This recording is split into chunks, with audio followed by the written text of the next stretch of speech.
ప్రపంచ కార్మికుల దినోత్సవం సందర్భంగా వరంగల్ జిల్లాలో జెండా ఆవిష్కరించారు మంత్రి కొండా సురేఖ. మేడే సందర్భంగా లక్ష్మీపురం కూరగాయల మార్కెట్లో జెండాను ఆవిష్కరించారు. కార్యక్రమంలో వరంగల్ జిల్లా కలెక్టర్ సత్యశారదాదేవి, జిల్లా అధికారులు పాల్గొన్నారు. ఈ సందర్భంగా కార్మికులందరికీ మేడే శుభాకాంక్షలు తెలిపారు. కార్మికుల హక్కుల కోసమే పోరాడిన వారి జ్ఞాపకంగా మేడే జరుపుకుంటున్నామన్నారు మంత్రి కొండా సురేఖ.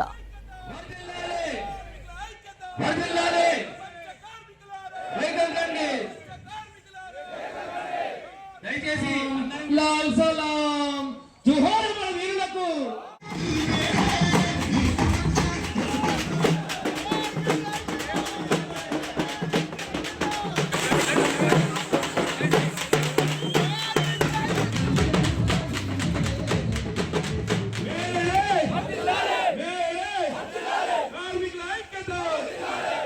ఆరు వ్యాపారస్తులు అందరూ కూడా ఈ యొక్క